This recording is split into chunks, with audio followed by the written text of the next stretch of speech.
My name is Daniel Brooks. I'm 38, a civil engineer living in the slow-growing suburbs just outside of Portland. And yeah, I used to laugh at how stable my life was. I once believed my world was fortified like the bridges I designed, sturdy, dependable, indestructible. I wasn't afraid of complexity, just preferred the serenity of a simple life.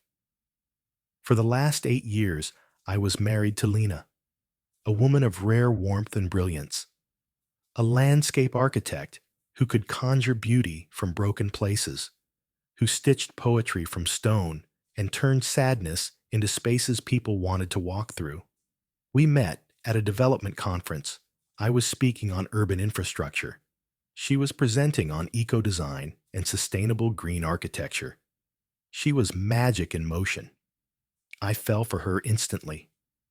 Lena had that rare presence. She could silence a room with a smile, make you feel seen, even if you were one in a crowd of 1,000. Her laugh sounded like April rainfall. Her spirit, a blooming garden after winter. I always said I designed the bridges, but Lena gave people a reason to cross them. We were a team. Or so I thought. Then there was Eli, my best friend, who had been around even longer than Lena. We met in college, shared dorm rooms, ramen nights, heartbreaks, and internships. He was my right hand, best man at my wedding, the guy who helped me pick Lena's engagement ring. When his marriage fell apart 3 years ago, Lena and I let him move into our guest room. I thought I was being loyal, a good man, a good friend. What I was doing, unknowingly, was giving him front row seats to dismantle everything I'd ever built. It began subtly. I'd come home from work, and there they'd be, cooking together, trimming hedges. I'd catch them laughing at her phone. And the moment I walked in, silence. Her texts to me, those daily updates and little jokes, became rare. She stayed out later, blamed work. Her phone started living face down on the table. I told myself I was overthinking it, that Lena loved me, that Eli respected me. I was wrong. The unraveling came, fittingly, on a rainy Tuesday. Lena stepped into the shower and left her phone buzzing on the counter. I didn't mean to snoop, but then I saw it. Last night was unforgettable. Can't stop thinking about the way you whispered my name. From someone saved as E. My breath stopped cold. My fingers moved before my mind could object. I unlocked the phone and found the floodgates of betrayal wide open. Messages, hundreds of them. Selfies, intimate voice notes, secret meetups. My wife, my best friend, together. And not just recently. It had been going on for 7 months. 7 months of them laughing behind my back. 7 months of lies over our dinner table. 7 months of "I love you" from a woman who had already handed herself to someone else. I didn't confront her. Not that night. Not the next. I let something inside me die, and from its ashes rose something far colder. Not grief. Not rage. Strategy. I wouldn't scream or plead.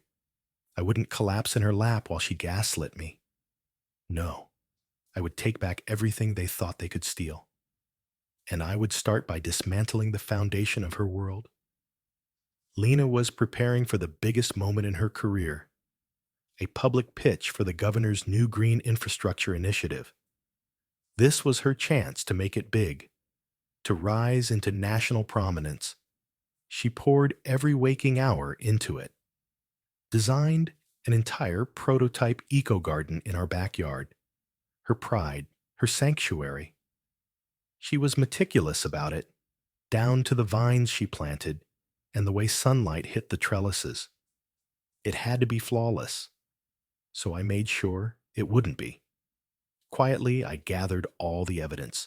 Screenshots, voice messages, GPS logs, even photos of her and Eli together in motels, in parks, in cars behind train yards. I compiled it all into a digital folder named Truth. I opened it every night just to keep the fire inside me alive. Then came her pitch week. I copied her entire presentation, designs, notes, models, and anonymously leaked it to a rival firm notorious for their backstabbing tactics. I also sent them proof she plagiarized from lesser-known European designers. It landed 48 hours before her big presentation. When the committee received it, they didn't even allow her to speak. They accused her of intellectual theft, stripped her of her role, and canceled the event altogether. That evening, she collapsed on our porch, shaking, hollow. She couldn't understand how her dreams had crumbled. I held her. I even offered gentle words, pretending we were finding our way back. But she had no idea the reckoning had just begun. The next blow. Fire, her backyard garden, her opus, was everything to her. One night, I faked a business trip and returned after dark. Gasoline soaked every petal, every vine. Her trellis, her handmade flower beds, all doused. I stood there a moment, took one final breath, then dropped the match. Flames roared. Color vanished. All that beauty. Gone. When she burst outside in horror, I was beside her again, playing the shocked husband, dialing 911. Firemen ruled it faulty lighting. She never questioned me. Days later, I began telling our story, anonymously, on Reddit, in parts. First as a cautionary tale, then as a betrayal saga, then as an expose. Screenshots of her messages went viral. An audio recording of her mocking a disabled client, meant only for Eli, leaked. She lost contracts, got banned from a major design conference. Her name was whispered in shame across the industry. Meanwhile, I mailed clips of her with Eli to his school board. He taught environmental science at a local high school. They canned him for violating his morality clause.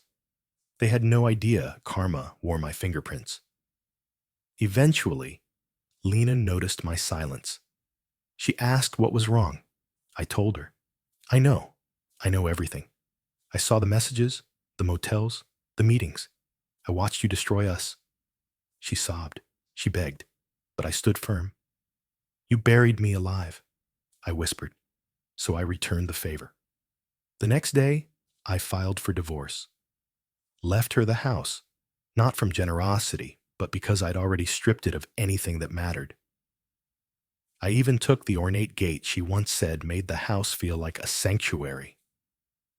Eli texted once, I fucked up, bro. I'm sorry. I blocked him. A month after the divorce, Lena sent me a handwritten letter. You were always the better man. I just didn't know how to be worthy of you. I burned it, just like her precious garden. It's been 2 years now. I've built new bridges, traveled the world, paid tribute to my late mother with a garden she'd have loved. Something Lena always said she'd help with but never found the time for. And yes, I met someone. Quiet, steady. The kind of love that doesn't demand spotlights, just holds your hand and looks into your soul. Lena tried calling again, on what would have been our 10th anniversary. I didn't answer, because what I celebrate now is my freedom. My name is Daniel Brooks. I was betrayed by the two people I trusted most, but I didn't crumble. I forged my pain into justice. Some say revenge is poison, only if you drink it. I served mine cold and walked away. The end.